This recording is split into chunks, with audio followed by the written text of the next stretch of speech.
قرآن میں اللہ فرماتا ہے کہ فرعون بہت سرکش ہو گیا تھا، وہ بنی اسرائیل پہ بہت ظلم ڈھا رہا تھا۔ ہمیں بنی اسرائیل پہ رحم آیا تو ہم نے ان میں موسیٰ علیہ السلام کو بھیجا تاکہ انہیں فرعون کے ظلم سے نجات دلائے۔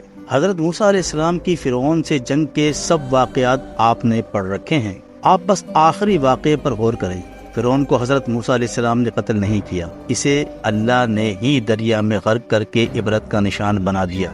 اب دل کی آنکھیں کھولیں اور سوچیں کہ حضرت موسیٰ علیہ السلام اور فرعون کی اتنی طویل جنگ کے بعد بھی فرعون کو اگر اللہ نے خود ہی مارنا تھا تو یہ کام پہلے کیوں نہ کر دیا؟ فرعون کو اس وقت کیوں نہ مار دیا کہ جب وہ سرکشی میں حدیں پار کر رہا تھا؟ موسیٰ علیہ السلام کو کیوں بھیجا؟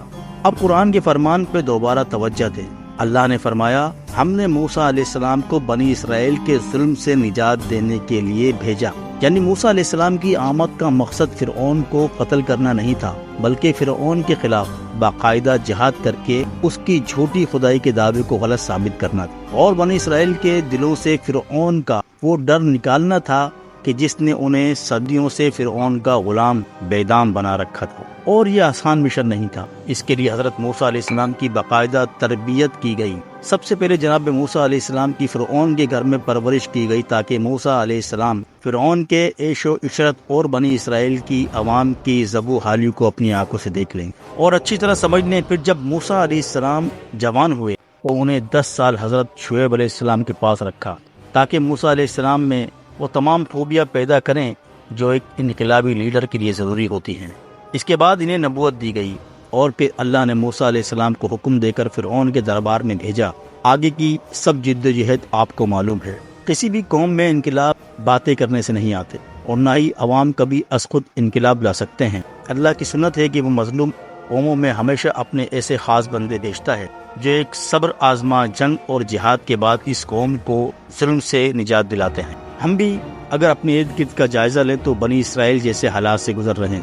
آخر اللہ نے ہم پر رحم کیا اور ایک شخص اس قوم میں ایسا پیدا ہوا کہ جو آج کے فرعونوں کو للکار رہا ہے، جو ان کی آنکھوں میں آنکھیں ڈال کر بات کر رہا ہے، جو اس قوم کی آزادی پہ کوئی سمجھوتا نہیں کر رہا، جو اپنی جان تک داؤ پر لگا چکا ہے۔ اس جنگ میں قوم ثابت قدم رہی تو فرعونوں کو تو اللہ خود ہی مارے گا، مگر اس شخص نے ان فرعونوں کا ڈر اس قوم کے دلوں سے نکال دیا ہے۔ جن کا نام لیتے ہوئے لوگ ڈرتے تھے، آج ان پہ ایسی جگتیں کسی جا رہی ہیں کہ اللہ کی پناہ۔ در حقیقت تو فرعون اسی دن مر جاتا ہے کہ جس دن اس کا خوف لوگوں کے دلوں سے نکل جائے، اور یہ ہو چکا ہے۔ اس شخص نے حضرت موسیٰ علیہ السلام کی سنت پہ چل کر ایک طرف فرعون سے لڑ رہا ہے تو دوسری طرف نبی کریم صلی اللہ علیہ وسلم کی سنت پر چل کر رول آف لا قائم کرنے کی کوشش کر رہا ہے۔ اس لیے میں نے عرض کیا تھا کہ جو اس جہاد میں اس شخص کے ساتھ نہیں ہے وہ کنفرم منافق ہے۔